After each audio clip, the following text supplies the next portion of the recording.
First and foremost, let me say good morning and welcome to this webinar. It's the first anniversary and the launch of the report of the National Preventative Mechanism held today. It was a cold winter's morning in Cape Town exactly a year ago, on the 19th of July, when, of course, the NPM was launched in Cape Town at the castle. In Cape Town, specifically at the torture chamber, I think is a reminder of what we are discussing and why we are here today. But on the 20th of June 2019, which was last year, South Africa deposited the instrument, the NPM, or rather the instrument of ratification of the optional protocol to the Convention Against Torture and Other Cruel, Inhuman, or Degrading Treatment or Punishment, which is in short OPCAT. With the United Nations in New York. Now, under Article 28.2, the OPCAT came into force for South Africa on the 20th of July 2019, which is exactly a year ago. Now, under the OPCAT, South Africa must establish, maintain, or designate a national preventative mechanism for preventing torture and other cruel, inhuman, or degrading treatment or punishment, among others, through regular visits to places of deprivation of liberty. Consequently, the NPM was launched on the 19th of July last year at the Castle of Good Hope in Cape Town, as I mentioned earlier on. It has been a year since the launch of the NPM, and the SAHRC has conducted various oversight visits to places of deprivation of liberty as part of the NPM scoping exercise. Now, I'd like to welcome everyone for joining us at this particular webinar to discuss this, of course. My name is Gershwell Brooks. I'm the Communications Coordinator for the South African Human Rights Commission, and as well as your moderator for the day, but you won't be hearing much from me. And immediately with that, I'd like to hand over to the chairperson of the South African Human Rights Commission, Advocate Bongani Majola, to open up proceedings and just to give us a welcome. Good morning to you, chairperson. Good morning, Gershwell. Thank you very much for the opportunity. Also, good morning to all those who have connected to this webinar, and to thank them for taking the time to connect to the webinar and to be with us on this very auspicious day. I'd like in particular to welcome the Deputy Minister of Justice, Honorable John Jeffrey, to this meeting. First of all, I'd like just to congratulate the country, South Africa, for having an NPM which has now lasted for 1 full year. And never before has this country had such a mechanism to deal with issues of torture and cruel and inhuman punishment or treatment. So it is a step, it's a giant step that the country has taken to have this. And I'd like in that regard to recognize all those who took part in the creation of the NPM, particularly the Department of Justice, for the role that they played and the role that they continue to play in the NPM and its operations.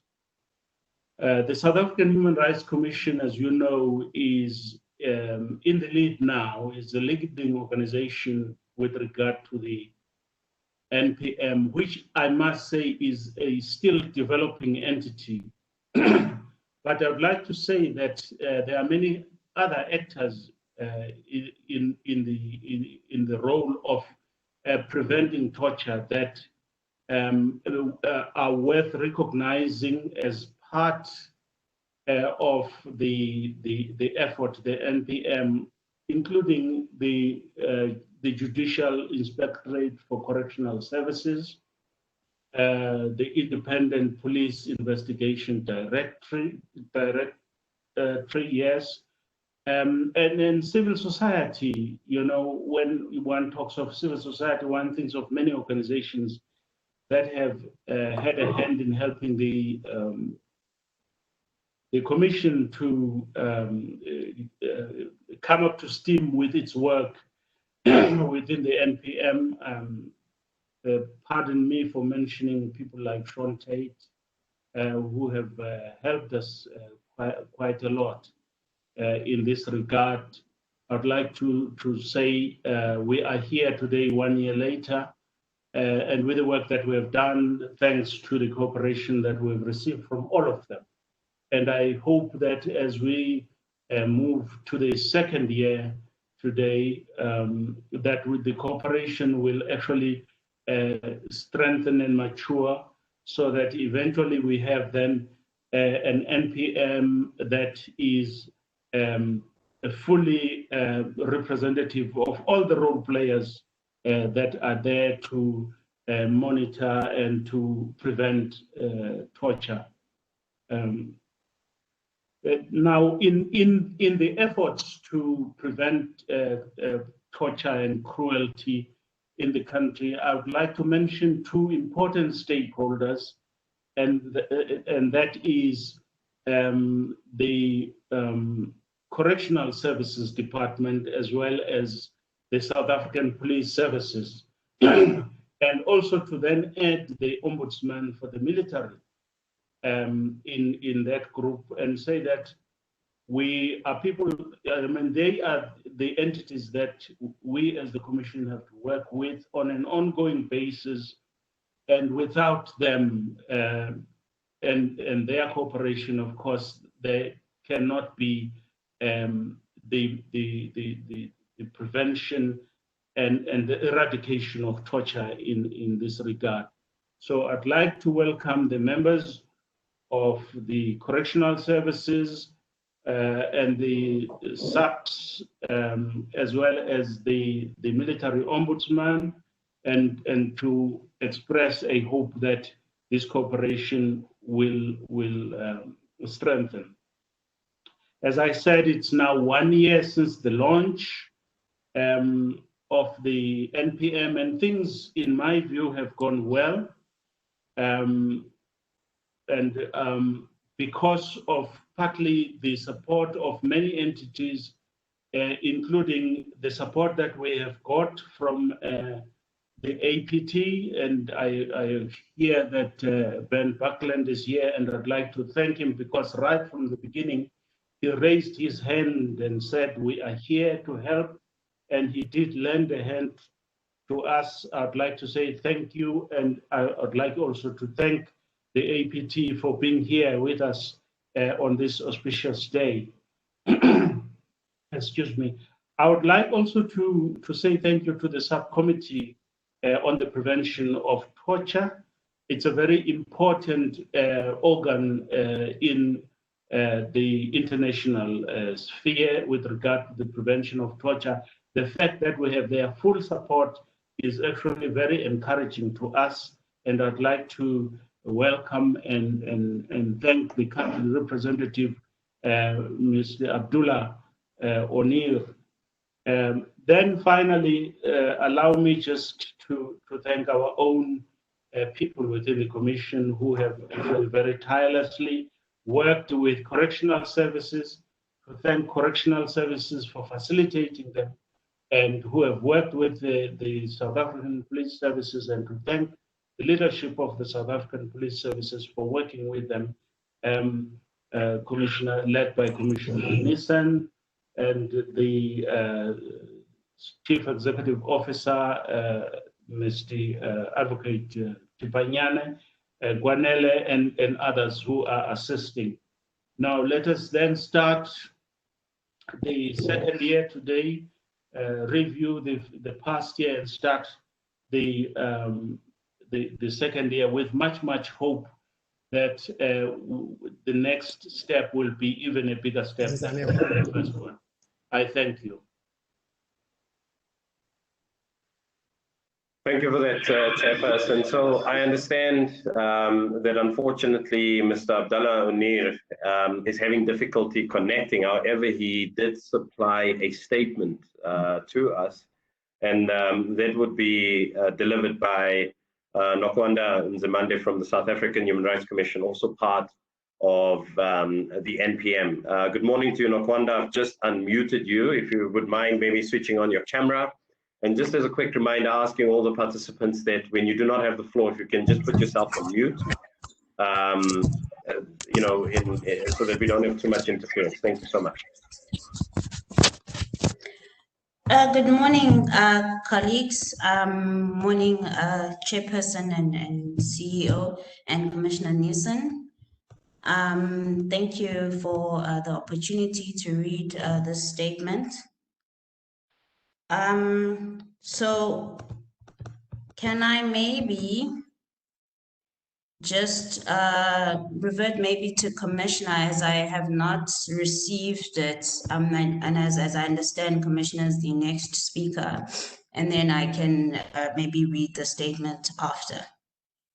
No, that's fine. What we will do instead, if you don't mind, in keeping with the program, and then once we obviously have the statement, then we can take it from there.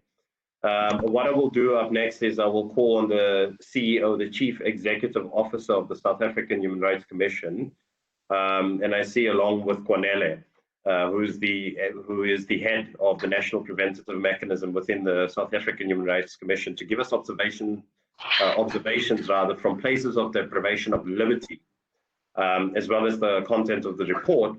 But I take it that we will start with Advocate Sidiso Tipanyani, who is, of course, the Chief Executive Officer of the South African Human Rights Commission, to kick that off us, and then we will revert back to Kwanele. Advocate Tipanyani, if we can have you start the proceedings. Thanks. Thank you, Kwanele Cashwell, commissioners, colleagues, deputy minister, and everybody else. I thought Cash will be talking about other people first, but it's fine. Maybe I've got the wrong program. But anyway, yeah, from where I'm sitting, colleagues will be aware that part of the mandate of the NPM is for us to monitor and visit detention centers in order to, help in the prevention of torture, as well as cruel, inhuman, degrading punishment or treatment. So the report, which should be launched very soon, does highlight a whole lot of visits which we conducted as the Commission, as well as with other partners of the Commission. So Kwanele will talk more about that. But I just want to also give it another context, in terms of our Constitution. There are two main provisions, which also inform the work of the NPM from our own national framework. First one is Section 35 of our Constitution, subsection 2, which says that, the conditions in detention centers in our country have to be consistent with human rights issues. So that is one of the concerns which we have as the NPM, to ensure that, those who are kept in detention centers are treated as humanely as possible, in line with Section 35(2) of our Constitution. And of course, we also have Section 12, which also, indicates that we should not be, effecting torture in our country, but also not also treat people in a cruel and inhumane manner. And then, of course, we have Section 10, the right to dignity in our Constitution, which is also very important. So this three provisions, do then inform the political and national context in which we approach our work in the NPM. And I have taken part in a number of visits as well as the CEO of the Human Rights Commission. And one thing which really has struck me, and it comes out in the reports, it's the conditions which still prevail in police stations. We've been to a number of police stations where clearly conditions do not meet at a national level the very same provisions of our Constitution, Section 35 and Section 10 and Section 12. So this is a concern which we have raised in the report, and it's a concern which we'll have to continue dialoguing with the government and relevant officials to see how this could better be addressed, because it's very important. These provisions were not there for fun.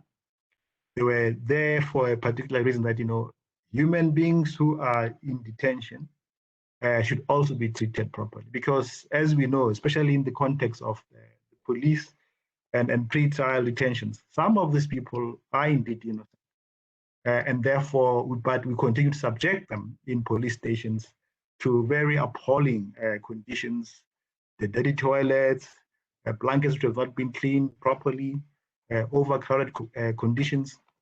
And of course, even for those who have been, found guilty and have been sentenced, constitution still also applies to them in terms of, that they should be treated in a proper manner. So for me, this is one big issue, which we need to address, even before we get to, issues of clear manifestations of torture, because some of us are of the view that these conditions themselves, do amount to some extent as incidents of torture. Of course, my other colleagues have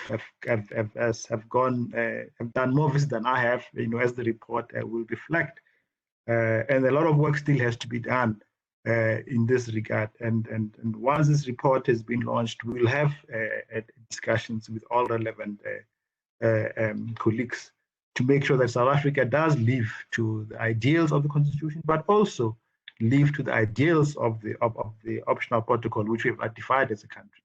So I think I'll just end here, Gash, and then hand over to Gashwell. But I also want to thank the colleagues in government who have also been cooperating with us. We have not really had many challenges in accessing detention centers, whether in the police or in the correctional services.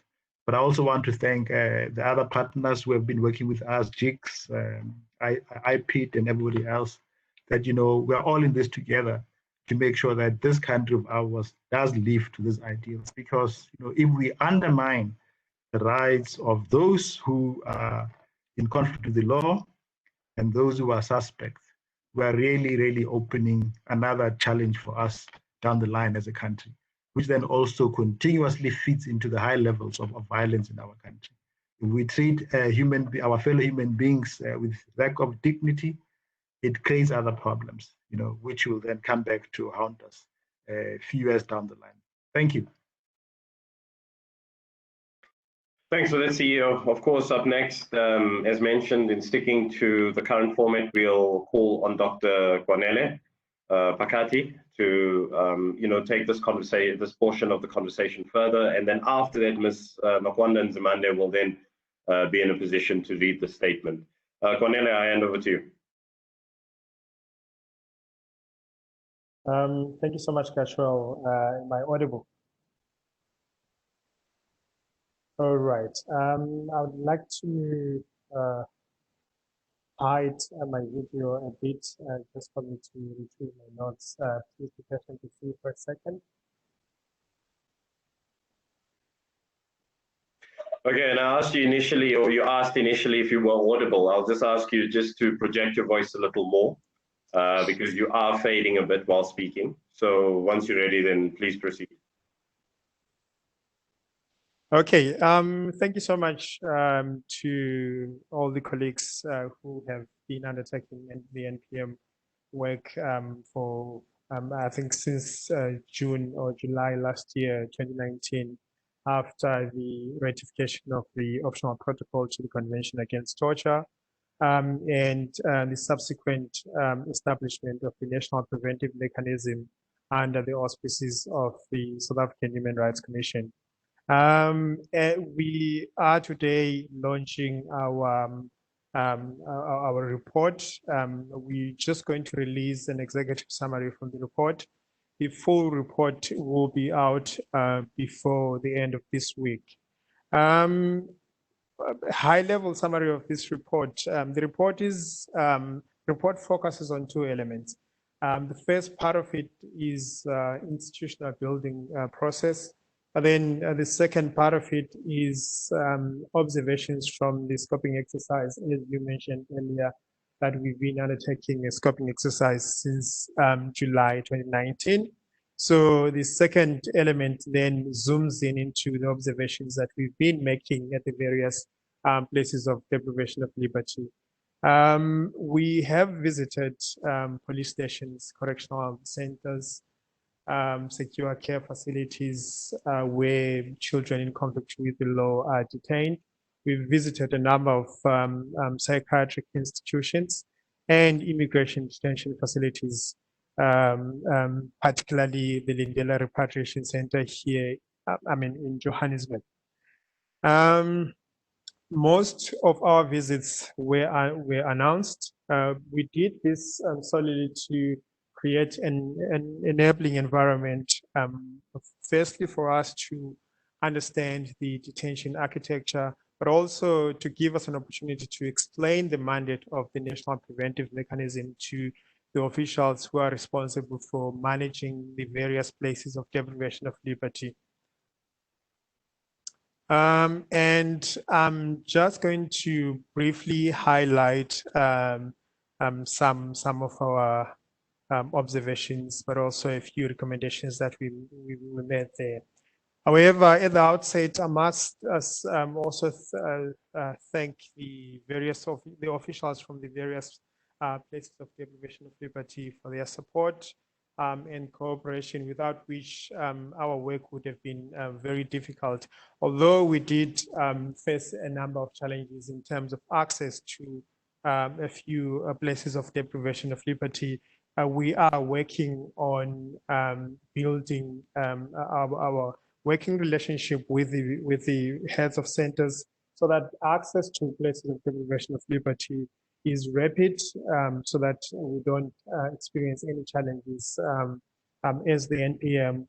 In that regard, we are looking at developing a protocol that regulates access to deprivation of liberty, which would be shared with all the relevant government departments.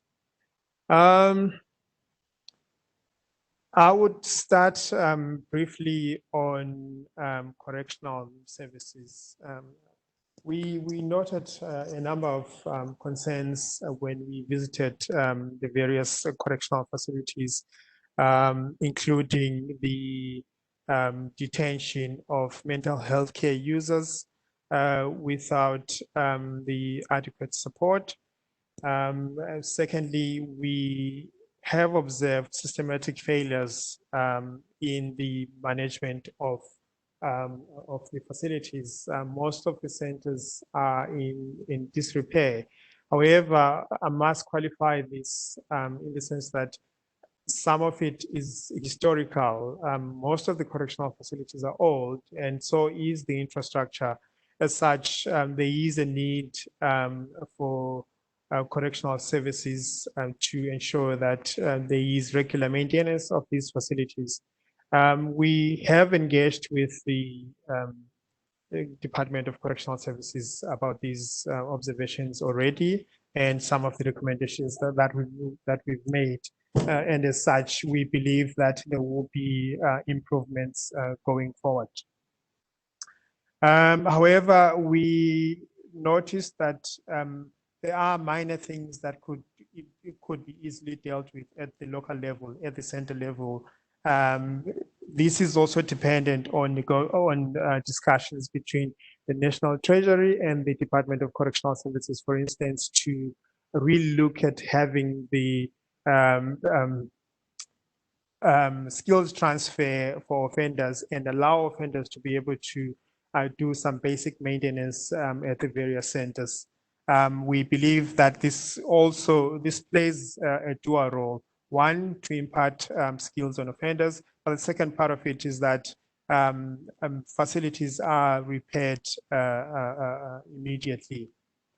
And then briefly looking at police stations, we also observe that police stations, most of them are really dirty. Blankets are not regularly washed. We found that a lot of the toilets were often dirty.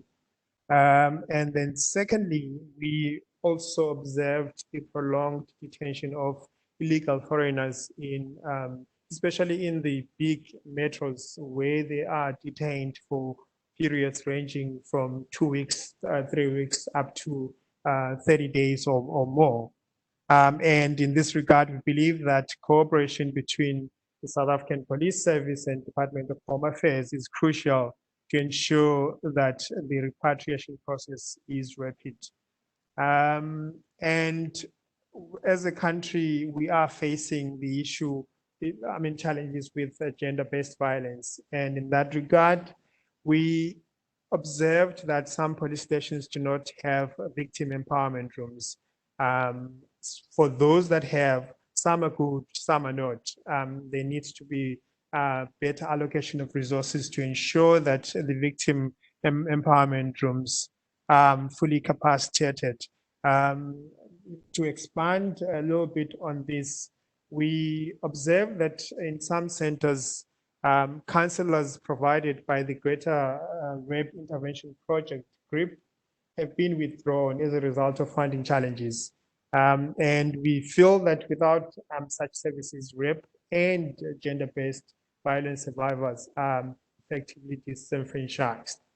And our recommendation here is that the Gender-Based Violence and Femicide National Strategic Plan should prioritize capacitating victim empowerment rooms across the country. And this could be done by starting with a scoping exercise to assess the level or the capacity of the victim empowerment rooms in all police stations across the country. And when it comes to children in conflict with law, briefly, we observed a difference between a number of centers. Some were really good, some were not, in terms of care and rehabilitation for young offenders. And in this regard, I would like to mention specifically one center in the Northern Cape, without mentioning the name now. There were quite concerning observations that we made there. For instance, we found one cell with stagnant water that produced a foul smell, and a child offender was in that cell at the same time. Some of the ablution facilities were not working, and one particular concerning issue that we observed was that there were shoelaces that were tied on the roof of most of the dormitories. And in our engagement with the center managers, we pointed out that this may create a fatal environment for those minors who are at risk of suicide to use that opportunity to harm themselves.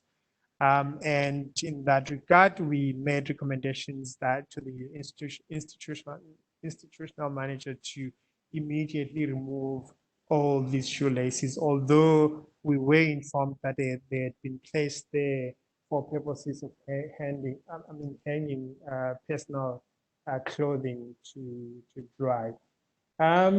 If I can go back a bit to correctional facilities, correctional centers are overcrowded, and this is not a new issue. However, it is a concern that we've expressed in our engagements with the National Commission of Correctional Services, that they are overcrowded, and that something needs to be done to ensure that correctional centers are not overcrowded. I think I'll end here, Gashwal, and then we'll check questions as we go forward. Thank you for that, Kwanele. On that basis, I'd just like to remind everyone that there is a Q&A section, for the webinar. So if you have any questions, if you have any comments, you can participate in that way by just clicking on the Q&A button and then, asking your question there. I will then in turn direct those to the various panelists, but we will do that a little later on. As mentioned earlier on, Ms. Nokwanda Nzimande has a statement, a prepared statement from Mr. Abdallah Unir, who was unable to join us, unfortunately. Over to you, Nokwanda. Thank you. Thank you, Gershwell. So Mr. Unir, who's the Vice Chairperson and Country Rapporteur for South Africa, in the Subcommittee for the Prevention of Torture, wrote this statement, and it reads as follows. Good morning, ladies and gentlemen. I am once again very happy to take part in this meeting to reflect on the process of establishing and sustaining the action to prevent torture in South Africa. Thank you for inviting me and giving me the opportunity to talk about the prevention of torture in South Africa. The 20th of July is an important moment for you as well as for me, as I am the rapporteur for South Africa and the SPT. I am therefore your focal point within the SPT. My role is to help the South African National Preventive Mechanism to build and anchor itself in the general philosophy of the OPCAT. Concretely, for South Africa, this means having a politically and financially independent national preventive mechanism, a visible national preventive mechanism, which means that any observer must be able to distinguish between a human rights institution and the NPM, which has a specific role, which is to prevent torture. And lastly, a strong NPM or National Preventive Mechanism by its skills and its capacity to fulfill the three cardinal functions conferred on it by the OPCAT, which are as follows: to make visits to all places where people are detained or cannot move freely, to write reports on the subject, which is an annual report and a visit report, and to cooperate with the authorities and other actors of civil society dialogue, and to propose or make recommendations. As a rapporteur for South Africa, my role is to help the NPM of this country to exercise its mission in accordance with the general philosophy of the OPCAT, so that South Africa fully fulfills its obligations resulting from the ratification of the OPCAT. Thank you.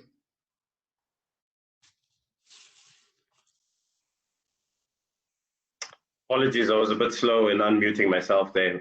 Thank you for that, Nokwanda. Of course, up next,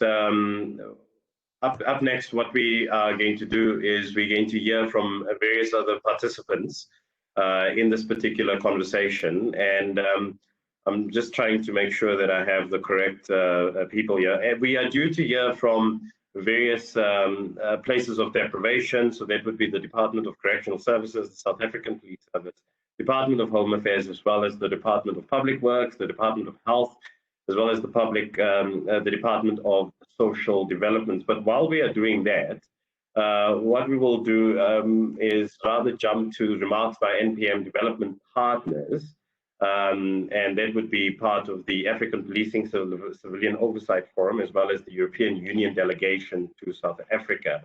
Now, on that basis, and I hope that you don't mind this, Louise Edwards, but I'm going to put you on the spot and direct to you, if you don't mind, just to give us your input on behalf of, if I'm not mistaken, and you'll just correct me if I'm wrong there, on behalf of the African Policing Civilian Oversight Forum. Good morning to you, and thank you for joining us.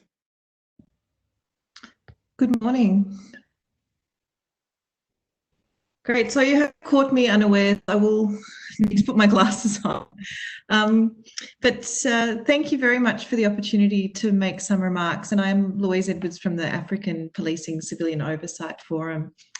So I congratulate the NPM on the finalisation of its report, and thanks Cornelia for giving us the headlines on that regarding the institutional building and the scoping exercise.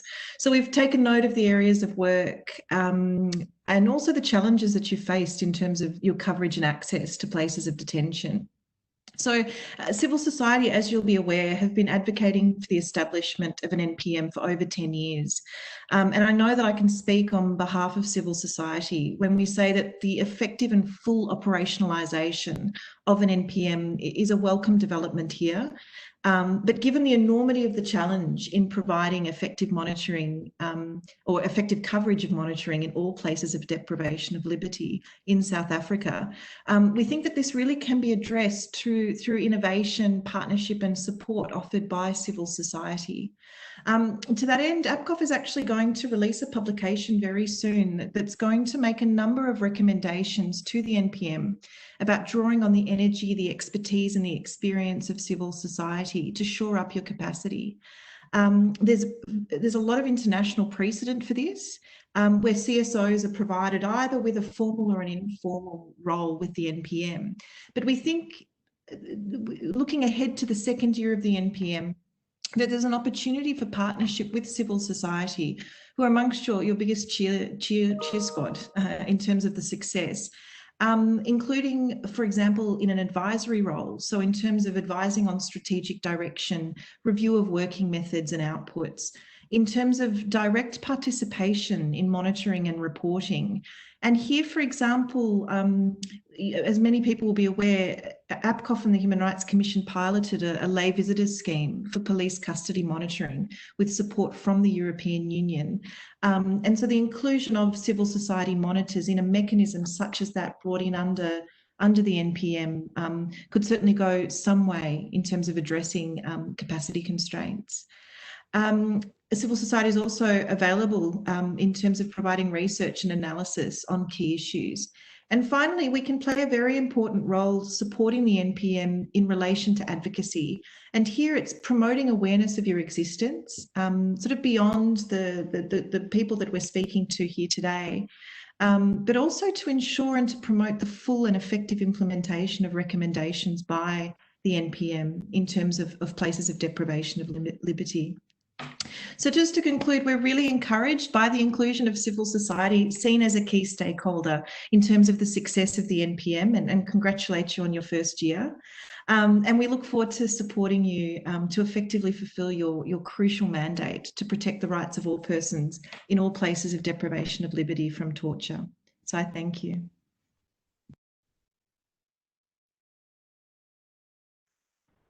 Thank you for that, Louise. Really much appreciated on that one. I'm going to ask Mr. Bernard Ray also then to chime in on this particular conversation. Bernard, my apologies if I'm putting you on the spot here, but I think your input would also be valuable. Thank you.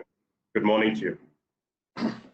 Well, good morning to all, and greetings to the Deputy Minister, John Jeffrey, the Commissioner, and other panelists, and that's no problem taking the floor. And thank you for giving us the floor, first of all. The cooperation between EU and South Africa around OPCAT is somehow exemplary. Firstly, because South Africa and the EU entertain a very strong cooperation and a political engagement and dialogue around human rights. And in that sphere, the promotion and the protection of the freedom from torture is a priority for the EU human rights policy. This is an absolute in international law, and there are no exceptions and no excuses. So the EU is willing to support worldwide and within the EU as well, all actions that can reach to universal ratification and implementation of the OPCAT. So this brings me to the second point. What has the EU done in South Africa? Well, we are proud to have supported South Africa, both the Department of Justice and Constitutional Development, and the South African Human Rights Commission, as well as civil society in this endeavor.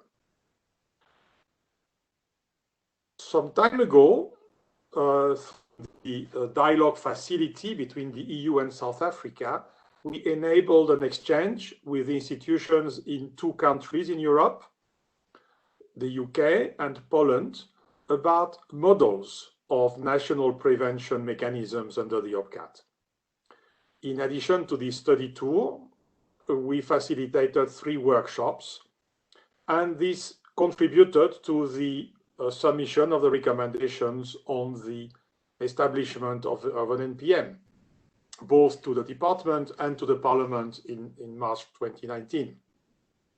And as was mentioned just now by Louise, the support provided to APCOF to promote the implementation of the Luanda guidelines is really going into the same direction.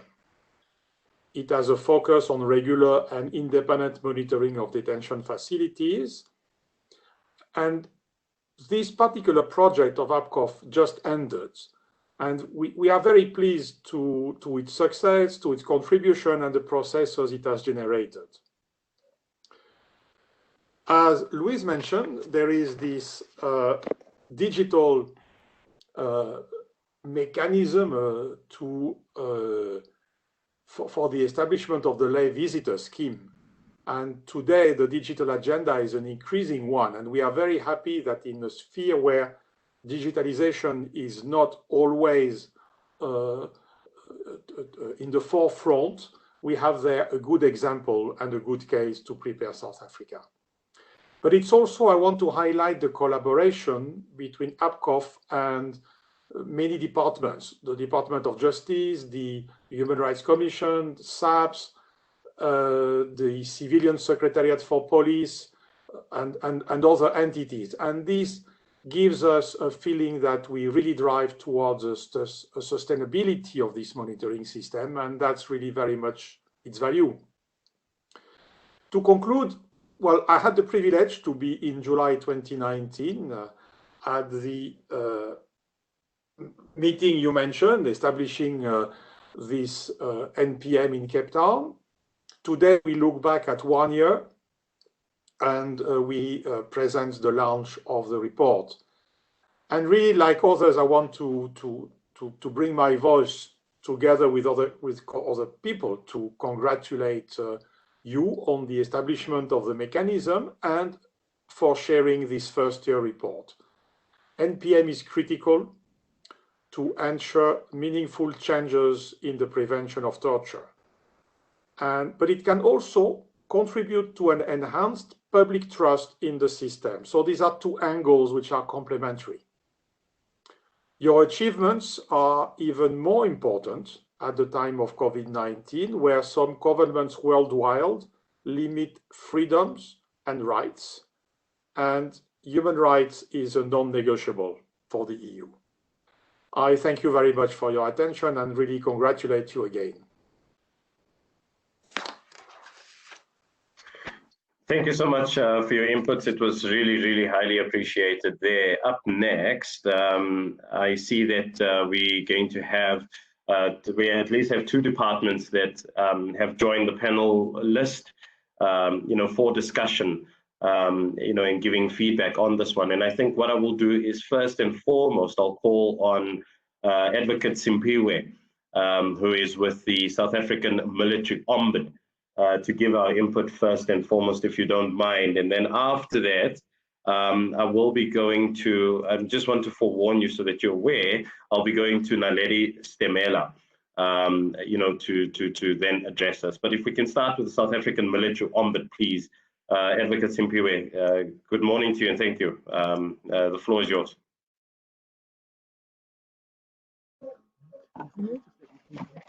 Yeah, say okay. Good morning, Advocate Simpiwe, are you there? Thank you, I'm here. Can you hear me? Great stuff, thanks. Good afternoon, commissioners and colleagues. As an office, we have undertaken to form an integral part of the National Preventive Mechanism, insofar as the mandate of the Military Ombudsman provides. We have undertaken to use the MOU that we have between the two organizations, South African Human Rights Commission and our office, to enhance the cooperation between our offices to ensure that we give effect to the responsibilities of the NPM. You will recall that the mandate of the Office of the Military Ombudsman allows us to investigate conditions of service, official conduct, and to go further and promote the protection of rights of soldiers. We therefore find relevance in the implementation of the MPM. However, the challenge is limited mandate and the fact that we can initiate our own investigations. There are currently detention centers within the South African National Defence Force, and the office has, in the early 2019, last year, embarked on a proactive oversight visit to these centers. And we have had discussions with detainees to ascertain the conditions under which they are detained. During that process, there were no issues that were raised for the office to investigate further.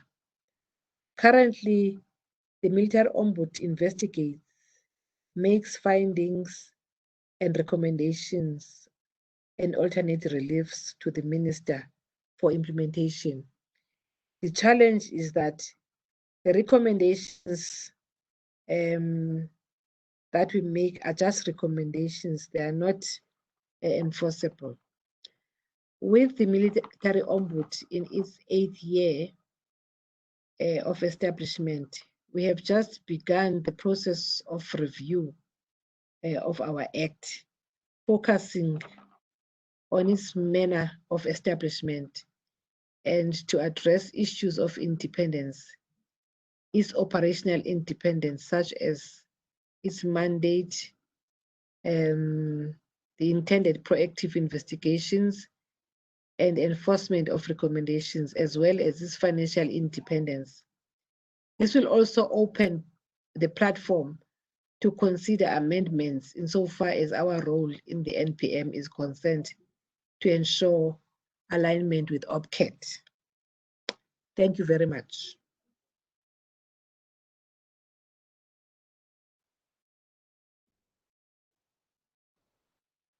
Thank you for that, Advocate.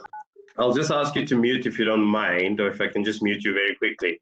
Up next, from the Department of Public Works, I see that we are going to have Naledi Stemela. Naledi, if I can just ask you to now take the floor. Thank you so much.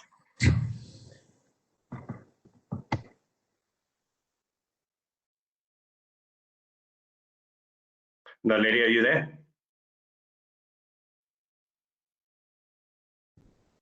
Can you hear me? Okay. Yes, we can hear you now. Thanks. Oh, okay. Good afternoon. My name is Naledi Stemela from the Department of Public Works. As you might know, that the Department of Public Works is the custodian of the state immovable assets, including those places for deprivation of liberty, your correctional services, the SAPS, the courts, and your Lindela centers. So it is our duty and our responsibility to actually maintain, especially with correctional services. We do maintenance in all the facility there, all the equipment that is there. It is under the mandate of the Department of Public Works. And therefore we do have a plan in place that we continuously follow on, and also on a call out. We do maintain the facilities. Yes, I listened to the previous speaker, who mentioned that the historical, obviously the historical infrastructure decay is still there. It's a backlog. We're still trying what we can do, but it does not mean that we cannot do better. That is one area that we're doing. We're actually, the other one that we're doing, that we're working on currently to improve or to actually promote the rights of the people who are detained is we have a program in the department which is called Accessibility Program. This program is, we have identified those buildings, those facilities that are not accessible to people with disabilities. And therefore they together in partnership with the SAPS, with the Justice, and we do have a program that they fund, and we do renovate or refurbish those buildings that previously were not accessible to people with disabilities, whereby lifts are maintained, lifts are put in, all the necessary refurbishments to ensure that people with disabilities are also able to access these facilities. And speaking of the gender-based violence, we have, as part of the National Strategic Plan, we have committed department that we will be, because one of the commitments that we made when the president on the 18th of September last year made an announcement that the departments, or let me say even the country, must come together to come up with a plan to combat the scourge of gender-based violence. As a department, what we committed on was to release buildings that we have that are not being utilized, to be handed over to Department of Social Development as so they can be used as shelters for victims of gender-based violence. So that is one of the commitments that we had. The other one was to actually audit all these police stations to ensure that they are gender-based violence, the victim-centric, so that we can be able to recommend what could be done in those buildings to ensure that victims are actually they are protected. And those no victim empowerment rooms, they must be able to have those rooms where victims are able to have the privacy and as well as being assisted during their time of need. So we are committed to ensure that we promote the rights of everybody, including those that have been detained. And I just want to say we welcome the report. I think it will also assist us as a department to go and review our plans and see where we prioritize to ensure that we are on the right track. Thank you so much. Thank you so much for your input. Really much appreciated there. Up next, I'm going to ask Honourable Member John Jeffries, who is the Deputy Minister of the Department of Justice and Correctional Services, just to take the floor and to give their input. Thereafter, I'd just like to call on anyone that may be with either JIX or with IPID or the South African Police Service, anyone that we haven't heard from the various departments that we were supposed to hear from. If maybe in the chat function, you can just reach out to me, make me aware of who you are. I'll then add you on as a panelist, and then you can give your input. But as I said, over to Honourable John Jeffries. Thank you so much. Thanks very much, Gashwal, and good afternoon, everybody. Thanks for inviting me. My apologies for joining slightly late. I just had some problems of other conflicting meetings, and the advantage of virtual meetings is you actually can be in two places at once. But let me assure you, I'm for the last half hour, I've been with you for 100% of the time. This is an important milestone, the 1 year of the coming into the operation of the optional protocol for the Convention Against Torture in South Africa. And, you know, obviously it was important for South Africa to ratify the OPCAT, but once the OPCAT was ratified, the important work begins or has begun of implementing it. So I think that the report from the NPM is very important, and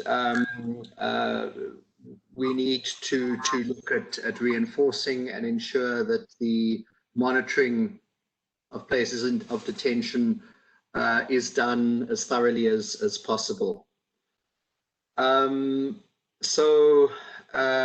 think there are many ways that government can support the NPM, and two most important ways would be to support and strengthen the 7 minimum requirements that have been listed in the report, as well as assisting monitoring bodies in addressing the gaps, weaknesses, and opportunities for reform parts of the report. Government can also assist in helping to address the three main challenges, which I would classify as coherence, funding, and institutional visibility. Coherence and institutional visibility often go together. For example, events such as this webinar and the launch of the report help to address both aspects. Also, as civil society and the public become more aware of the national preventative mechanism, and as the NPM develops, both coherence and institutional visibility will improve. But at the same time, one has to be realistic and acknowledge that the differing monitoring bodies do have different mandates, often statutory in nature, different areas of focus, and the challenge lies in getting these to dovetail. Regarding institutional visibility, media campaigns, social media platforms, and so forth will all add to highlighting and creating awareness for the national preventative mechanism. I thought the gaps, weaknesses, and opportunities for reform part of the report is vital. This is the information that must be given to individual monitoring bodies as well as to the departments they resort under. Additionally, what could also assist would be for the NPM to release a report perhaps quarterly on the number of actual sites visited and the findings per site, with recommendations specific to each monitoring body. These recommendations can then form the basis of further engagement with each monitoring body and also assist with follow-ups. There's nothing preventing the NPM from sending such a report to the relevant portfolio committee in the National Assembly. So, for example, if there are JICS recommendations, it could go to the Portfolio Committee of Justice and Correctional Services, and similarly with recommendations on the police and IPID, then to the Portfolio Committee on Police.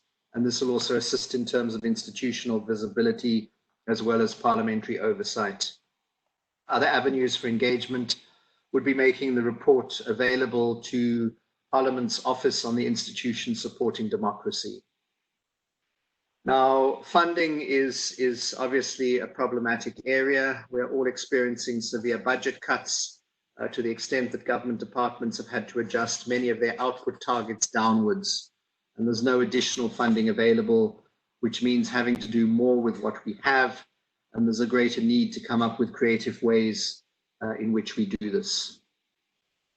I think one of the key areas that we've also got to, and I understand that there has been work done, I haven't had a full report on it, is putting the NPN into statute, to pass a law relating to the NPM and giving it statutory powers. So whether that is then enhancing the independence of existing structures, but the more loose informal arrangement obviously can't continue indefinitely. Let me close by just saying that the National Preventative Mechanism has had its first year of operation. What is important is that we keep channels of communication open and that government, monitoring bodies, and the NPM as a whole talk to one another if there are problems in specific areas. The sooner they are picked up and addressed, the better. The quarterly meetings that the Department of Justice and the Human Rights Commission have can be useful for this purpose, or we can also look at other ways of engaging. But thanks very much for the opportunity, and well done for all the hard work so far. Thank you. Much appreciated, Deputy Minister. Up next, we have another speaker, and that is, of course, the CEO of JICS, who will respond on behalf of the Inspecting Judge, Justice Edwin Cameron. I'd just like to, with that, say thank you and welcome to Mr. Vic Missa. Good afternoon to you, and the floor is yours. Hi, okay. Can you hear me? Mr. Missa? Can you hear me? Yes, we can hear you now. Okay, we can hear you now. Oh, it keeps on muting. I'm sorry about that. Yes, we can hear you now. Thank you so much. Thank you for the opportunity, Mr. Brooks. Thank you for facilitating. Let me bring you greetings of the Inspecting Judge, Edwin Cameron, and also my greetings to Advocate Majola, Commissioner Nissan, Deputy Minister, and all colleagues present.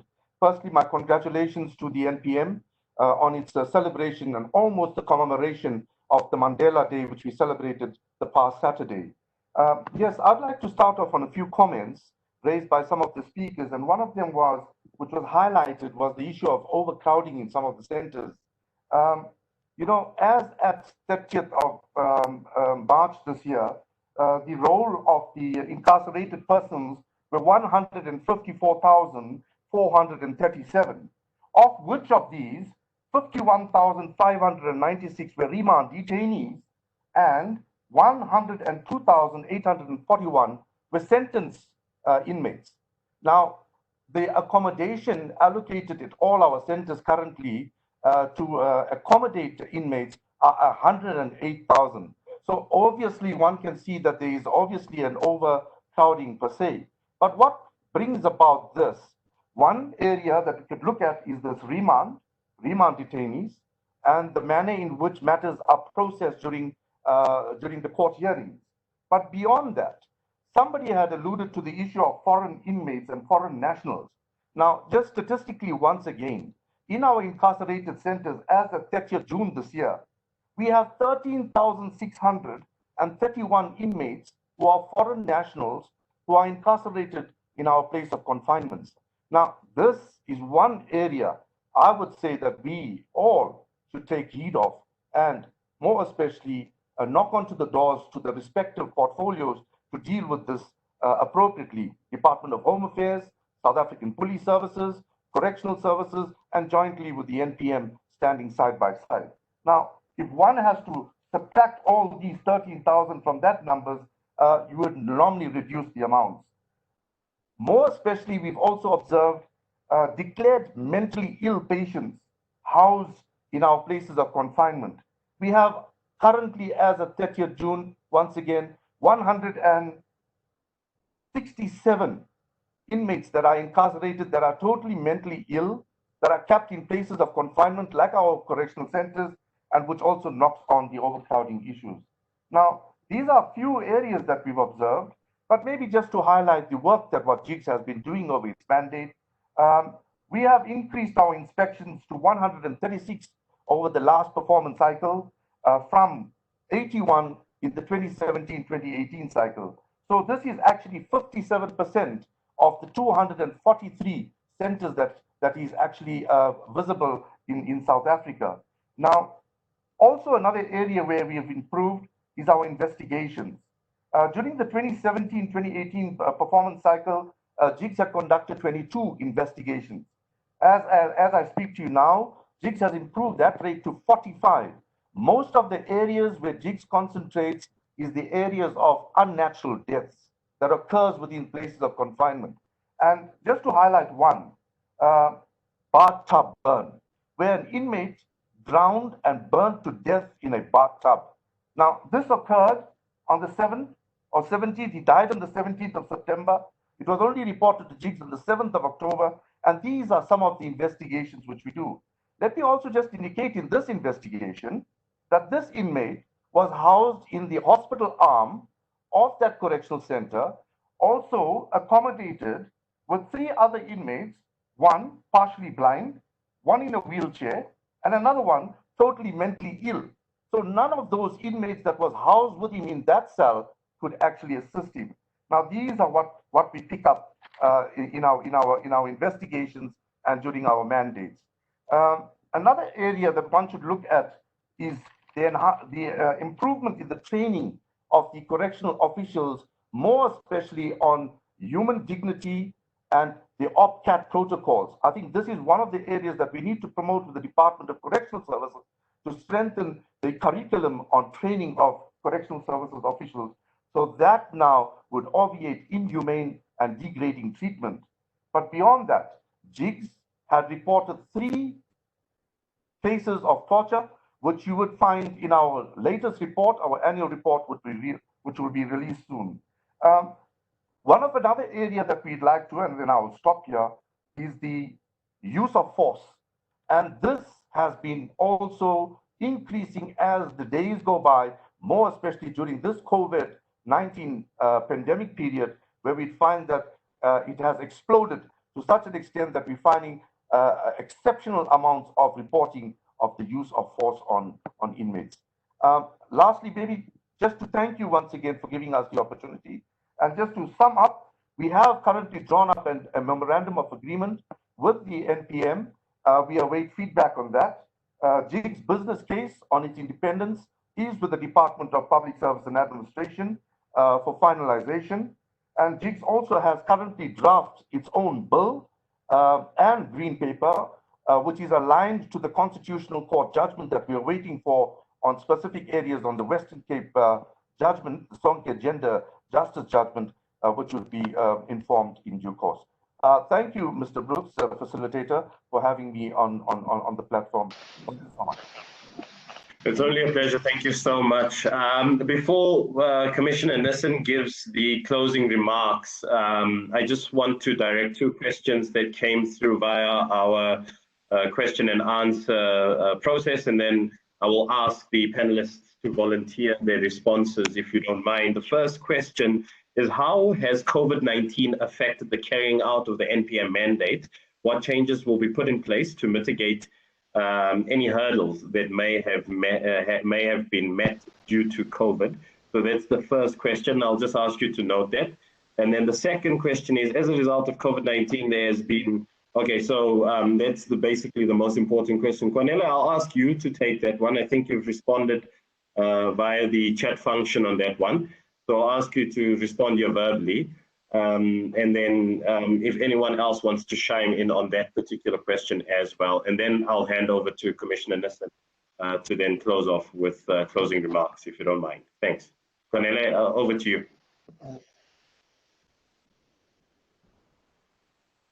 Cornelia?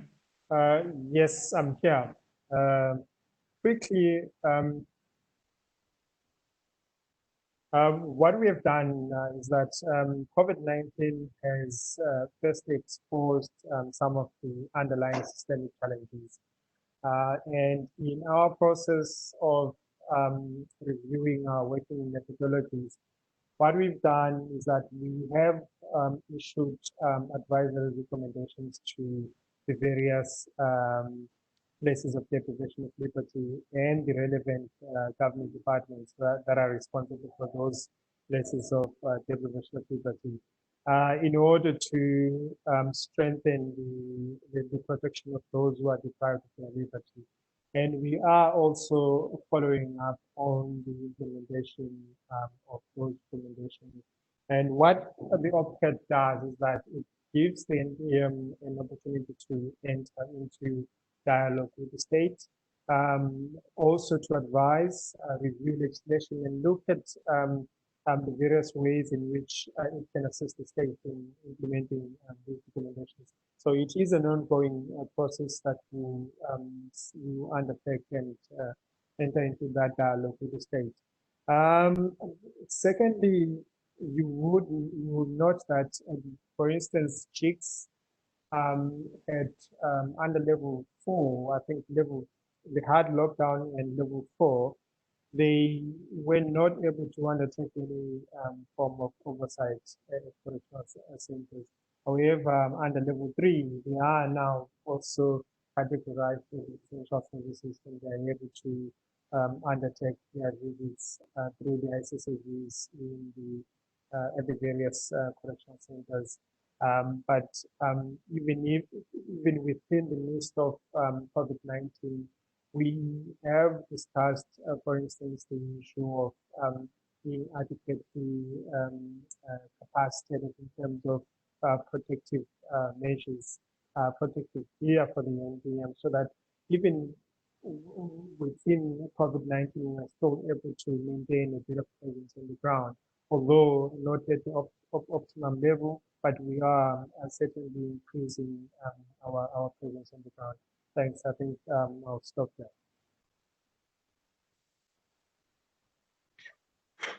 Thanks for that, Cornelia. And I think that it brings home the idea that COVID-19 has definitely had a massive impact on all fronts. And I think that then brings us ultimately to, the closing half or the conclusionary bit of this discussion. And up next is Commissioner Chris Nissen, of course, who will then be giving us the closing remarks. Thank you, Commissioner. I hand over to you.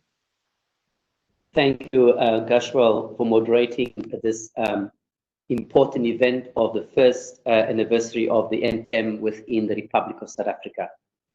I have traveled a long journey, and when we say we, I say the Commission and those who have been part of the steering committee of Section 5 starting 2008, both civil society and state departments that have been lobbying, advocating for the NPM to become a reality in South Africa.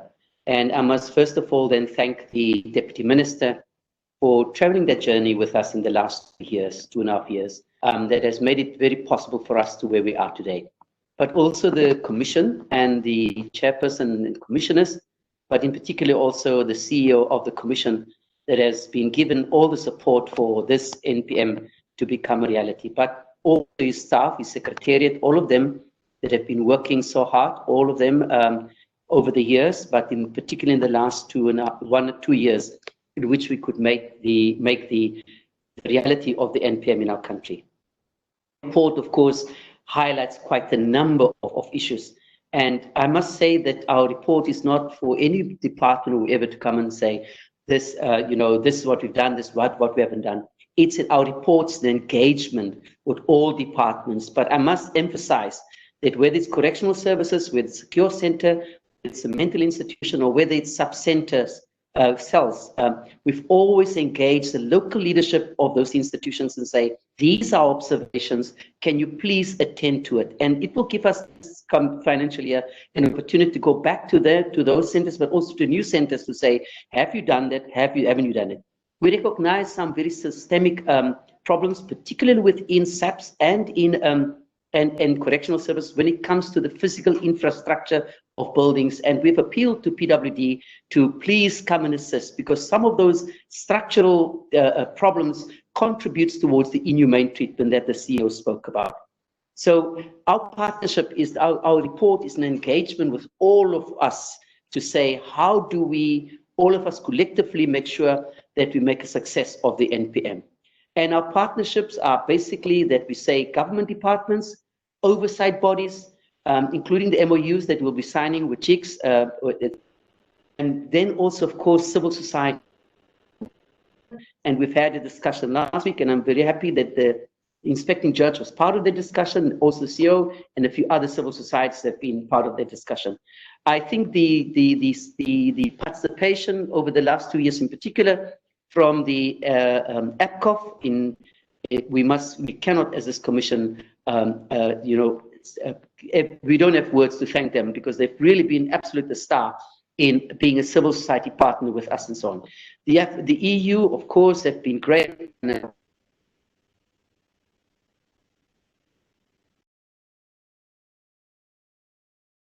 Look at model and say, how do we develop a home model with South Africa? Enormous challenges, enormous challenges. I mean, we've seen it even during COVID-19, and thank you, Cornelia, for answering that. But even now, as we are embarking another provincial visit to go and see the readiness of place of deprivation of liberty, or the readiness on COVID-19. But certainly, we are in this position where we are today because we were all together as a team. And I want to thank the team of the South African Human Rights Commission that has taken over this role as the coordinator and functioning of the NPM.